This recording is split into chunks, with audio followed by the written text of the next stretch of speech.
Latihan 7.4. Secara geografis, Indonesia dilalui oleh garis khatulistiwa sehingga hanya terdapat dua musim, yakni musim panas dan musim hujan.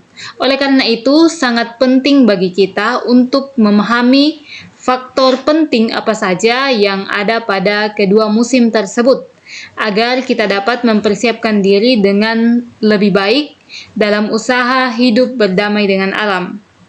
Salah satu faktor yang penting yang menentukan musim adalah faktor curah hujan. Curah hujan adalah jumlah air hujan yang turun pada suatu daerah dalam kurun waktu tertentu. Dengan kata lain, curah hujan adalah volume air hujan yang terkumpul dalam bidang datar dalam periode tertentu. Biasanya curah hujan dinyatakan dalam satuan milimeter. Data curah hujan yang ditampilkan adalah ketinggian air hujan yang berkumpul di suatu tempat datar seluas 1 meter persegi. Jadi, jika curah hujan sebesar 1 mm, artinya volume air hujan yang terkumpul pada tempat datar seluas 1 meter persegi ada sebanyak 1 liter. Pada umumnya, curah hujan dikategorikan menjadi 3 kategori, yaitu kategori rendah 0-100 mm, kategori menengah 100-300 mm, dan kategori tinggi 300-500 mm.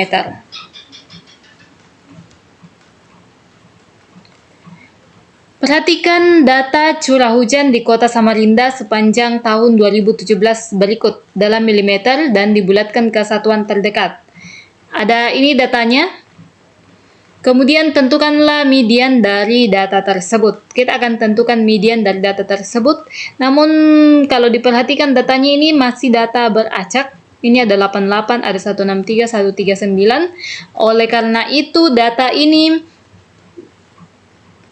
terlebih dahulu harus kita urutkan dari yang terkecil ke yang terbesar.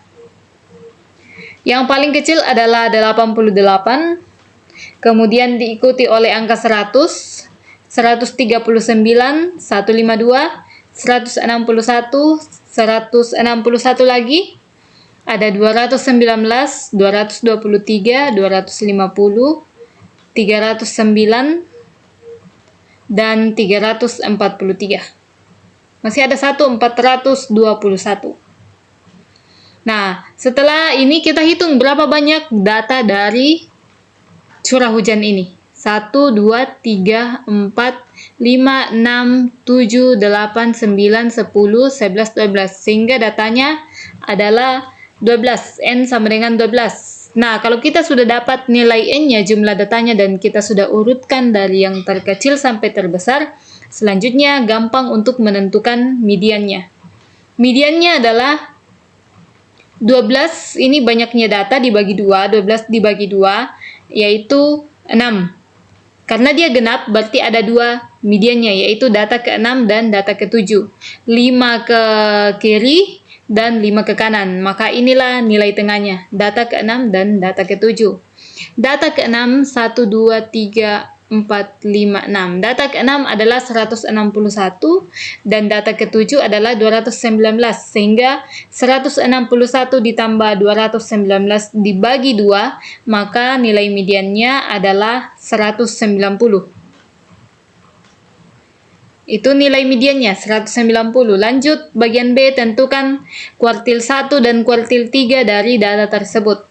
Dan apakah perlu melakukan interpolasi? Tidak perlu melakukan interpolasi ya, karena ini adalah data tunggal. Jadi data tunggal tidak perlu melakukan interpolasi. Oke, kita lihat di Q satunya. Kuartil 1. Kuartil 1 itu seperempat, letak kuartil 1 yaitu data ke seperempat dikali N dikali 12. Seperempat kali 12 yaitu 3. Maka kuartil satunya berada pada data ketiga dan keempat. Di antara data ketiga dan keempat, di sini kuartil satunya. Oleh karena itu, 139 tambah 152 dibagi 2, maka kuartil satunya adalah 145,5. Lanjut kuartil 3. Kuartil 3 itu adalah data ke 3/4 dikali N. N 12, 3/4 dikali 12 adalah 9. Berarti data ke 9 dan ke 10, antara di ke 9 dan ke 10 di sini. Di sini kuartil 3-nya. Maka kuartil ketiga itu 250 ditambah 309 dibagi 2. Kuartil 3-nya adalah 279,5. Nah, seperti yang saya katakan tadi bahwa data tunggal tidak menggunakan interpolasi. Nomor 2. Menjelang Hari Raya Kurban, biasanya para peternak sapi mempersiapkan sapi-sapi yang akan dijual. Berikut data berat 31 ekor sapi yang akan dijual oleh peternak. Ini berat sapi antara 300 sampai 349, ada 3 ekor sapi. Untuk beratnya yang 350 sampai 399, beratnya 6. Ada 6 ekor sapi. Lalu yang beratnya 400 sampai 449, ada 10 ekor sapi. Yang beratnya 450 sampai 499, ada 7 ekor sapi. Dan yang 500 sampai 549, ada 5 ekor sapi. Tentukan estimasi dari median berat sapi di atas. Nah, untuk menentukan mediannya, kita terlebih dahulu menentukan berapa banyak sapi yang akan dijual. Ada 31 ekor sapi. Selanjutnya mediannya adalah data ke 31 dibagi 2, data ke 15,5. Nah, data ke 15,5 ada di kelas 400. Ini 3 tambah 9, 3 tambah 6, 9, tambah 10, 19. Berarti 15,5 itu ada di sini, kelas 400 sampai 449. Nah, karena ini adalah data kelompok, maka kita akan melakukan interpolasi untuk menentukan median. Kita tentukan tepi bawah kelas. Tepi bawah kelas adalah 400, sehingga untuk menentukan tepi kelasnya kita kurangi 0,5. 400 dikurang 0,5, tepi bawahnya adalah 399,5. Lalu tepi atasnya kita tambah dengan 0,5. 449 tambah 0,5, maka kita dapat 449,5. Kemudian banyaknya data yang ada di bawah ini. Ini kan batas bawah. Yang di bawah 399,5. Ini kita jumlahkan. 3 tambah 6 adalah 9. Maka banyaknya data di bawah tepi bawah adalah 9. Lalu batas di tepi atas, artinya sampai di sini. Berapa banyak data? Ya, 3 tambah 6 tambah 10, 19. Nah, selanjutnya kita masukkan ke dalam rumus yang tadi bahwa untuk mencari mediannya, ini adalah batas bawah dibagi dengan kelas median tadi, dikurang dengan banyaknya data di bawah tepi bawah kelas. Atau sama dengan ini, batas atas dikurang batas bawah dibagi dengan banyaknya data batas tepi atas dikurang banyaknya data batas tepi bawah.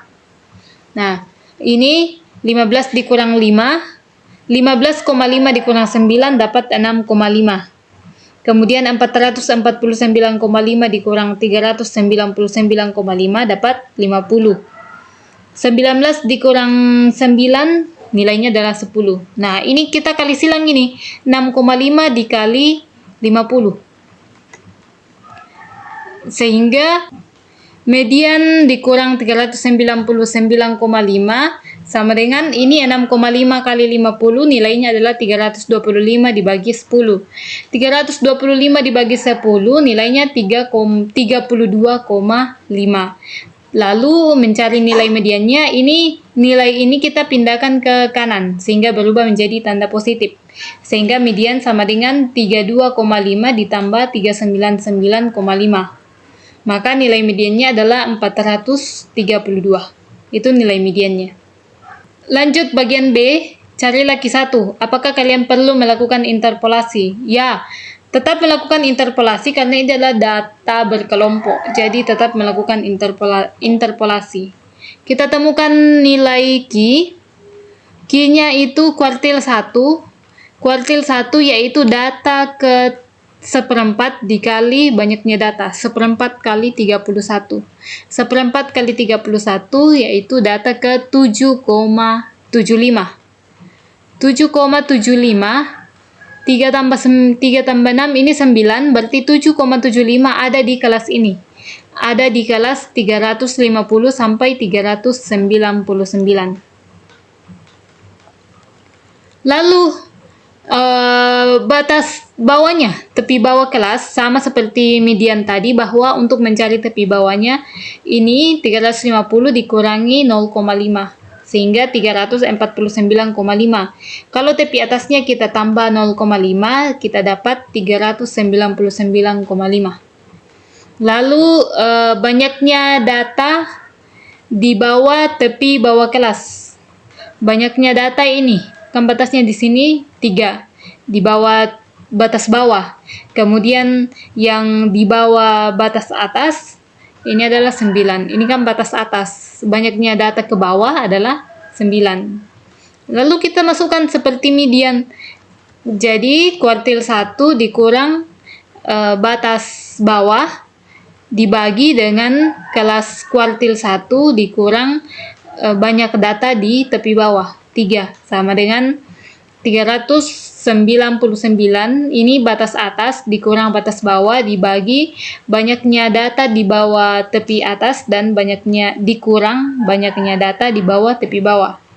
Nah, kalau kita sudah dapat seperti itu, kita tinggal selesaikan ini. 7,75 dikurang 3 dan 399,5 dikurang 349,5.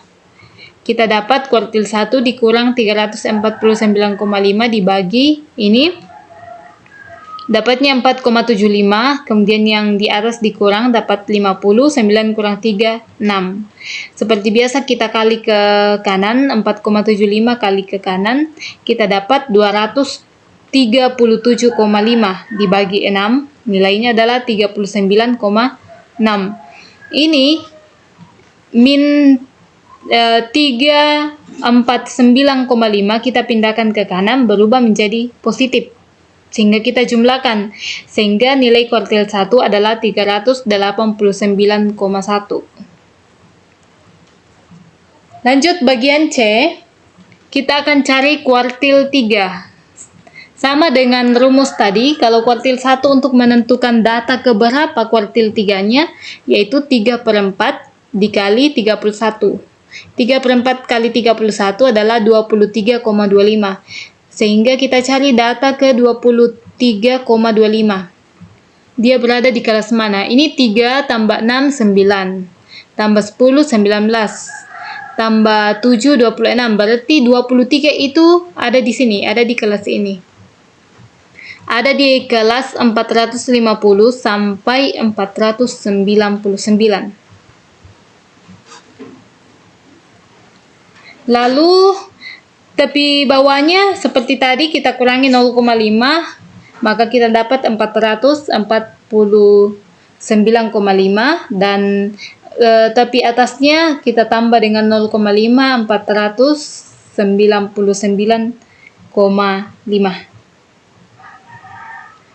Lalu banyaknya data di bawah tepi bawah adalah 19, kemudian banyaknya data batas tepi atas ada 26 data. Ini 3 tambah 6 tambah 10 tambah 7, 26.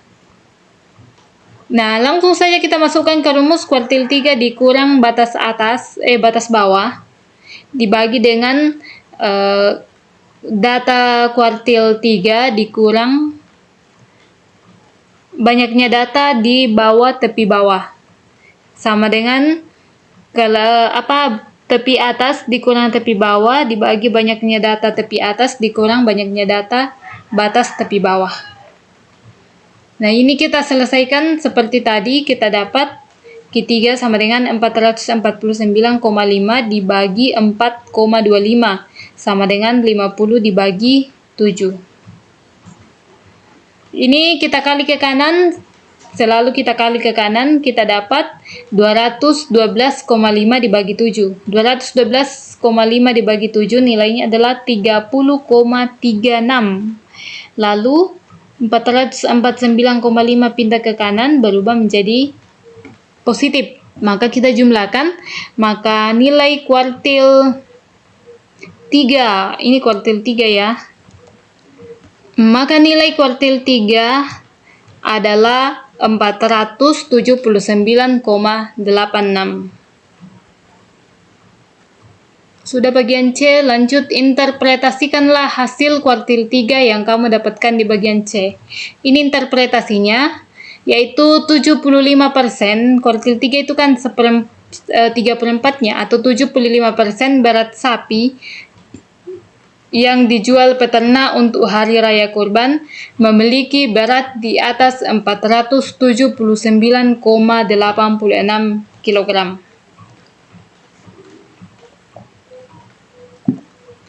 Selanjutnya bagian E, kita cari persentil P10, lalu interpretasikan hasilnya. P10, untuk P10 kita cari letak P10. Letak P10 terletak pada data ke-10 dibagi 100 dikali banyaknya data. Maka datanya ada di data 3,1. Kita lihat di kelas, ini kan sampai di sini 3, ke sini 6. 3,1 itu lebih dari 3, berarti dia sudah masuk di kelas kedua ini. Kelas 350 sampai 399.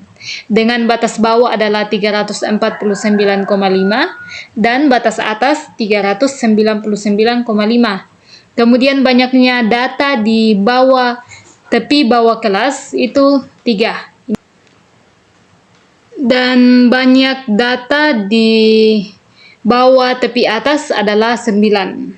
Sehingga untuk mencari P10-nya sama seperti tadi, bahwa P10 dikurang 349,5 yang mana ini adalah batas bawah dibagi dengan letak P10 3,1 dikurang banyaknya data batas tepi bawah sama dengan batas tepi atas dikurang batas tepi bawah dibagi dengan banyaknya data batas tepi atas dikurang banyaknya data batas tepi bawah.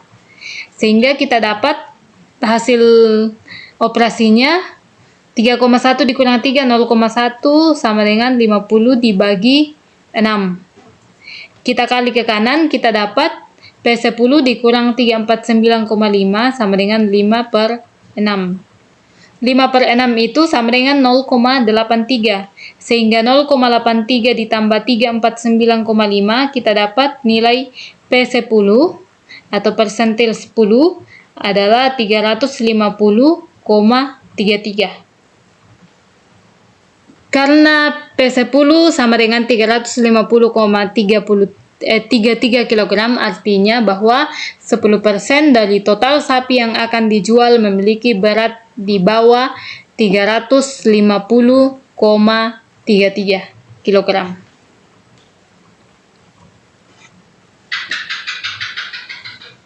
Indonesia adalah negara yang kaya dan terkenal dengan faunanya yang beraneka ragam. Bahkan banyak hewan yang hanya terdapat di Indonesia karena keunikan kondisi alamnya. Karena itulah kita harus melestarikan dan memperhatikan hewan langka yang masih tersisa agar kelak generasi selanjutnya tetap dapat menyaksikan kelangsungan hidup hewan langka ini. Salah satu contoh hewan langka adalah burung elang Jawa. Jumlahnya saat ini diperkirakan hanya tinggal sekitar 300 sampai 500 ekor saja. Tabel di bawah ini menunjukkan panjang bentang sayap elang Jawa dalam meter yang berhasil dikumpulkan oleh para peneliti lingkungan. Nah, untuk yang panjang sayapnya 166 sampai 170 cm ada 4 ekor burung. Lalu yang panjangnya masih mencapai 171 sampai 175 ada 20 ekor elang Jawa. Yang panjangnya 176 sampai 180 ada 37 ekor elang Jawa. Yang panjang sayapnya 181 sampai 185 ada 28 ekor. Yang lebih dari 186 cm panjang sayapnya ada 11 ekor. Nah, sekarang kita tentukan kuartil 1 dan kuartil 2-nya. Terlebih dahulu kita tentukan berapa banyak data. N sama dengan ini 4 tambah 20 tambah 37 tambah 28 tambah 11. Nah, karena kita sudah dapat N-nya, kita cari kuartil 1-nya. Kuartil 1 yaitu data ke seperempat dikali 100. Seperempat kali 100 adalah 25. Maka data kuartil 1 terletak di ini 4 tambah 20, 24. Berarti kuartil 1-nya ada di sini. Di kelas 176 sampai 180. Batas bawahnya 176 dikurang 5, 175,5. Batas atas 180 tambah 5, 180,5. Lalu banyaknya data di bawah batas bawah adalah ini 4 tambah 20, 24 data. Lalu banyaknya data di batas tepi atas 4 tambah 20 tambah 37 adalah 61. Nah, selanjutnya kita masukkan dalam rumus kuartil 1 dikurang batas bawah dibagi data kuartil 1 dikurang banyaknya data di tepi bawah sama dengan batas atas dikurang batas bawah dibagi banyaknya data batas tepi atas dikurang banyaknya data batas tepi bawah. Kita operasikan, maka kita dapat kuartil 1 dikurang 175,5 dibagi 1 sama dengan 5 dibagi 37. Kita kali 1 kali 5 tetap 5. 5 dibagi 37 kita dapat 0,135. 0,135 kita tambah dengan 175,5. Maka kuartil 1-nya adalah 175,64. Lanjut untuk mencari kuartil 3. Kuartil 3 itu adalah data ke 3/4 dikali 100. 3/4 dikali 100 adalah 75. Nah, 75 ini berada di data keberapa? 4 tambah 20 tambah 37, ini 61. Ditambah 28, berarti lebih di sinilah data ke 75. Ada di kelas 181 sampai 185. Nah, selanjutnya dari 181 sampai 185, batas bawah kita kurangi 0,5 sehingga batas bawahnya adalah 180,5 dan batas atas 185,5. Batas atas kita tambah 0,5. Lalu banyaknya data batas tepi bawah. Ini 4 tambah 20 tambah 37. Jumlahnya adalah 61. Lalu banyaknya data batas tepi atas. Ini dari atas batas sini sampai ke bawah 61 tambah 28, nilainya adalah 89. Nah, kita sudah dapat seperti ini, kita masukkan dalam rumus kuartil 3 dikurang batas bawah dibagi dengan letak kuartil 3 dikurang banyaknya data di batas kelas bawah dikurang batas atas dikurang batas bawah dibagi banyaknya data batas kelas atas dikurang banyaknya data batas kelas bawah. Kita operasikan, maka kita dapat kuartil 3 dikurang 180,5 dibagi 14 sama dengan 5 dibagi 128. 14 kali 5, 70 dibagi 28. 70 bagi 28 nilainya adalah 2,5. 2,5 lalu min 180,5 kita pindahkan ke kanan, berubah menjadi positif sehingga 180,5 ditambah 2,5. Maka kuartil 3-nya adalah 183. Kita sudah dapat kuartil 3, lanjut bagian B.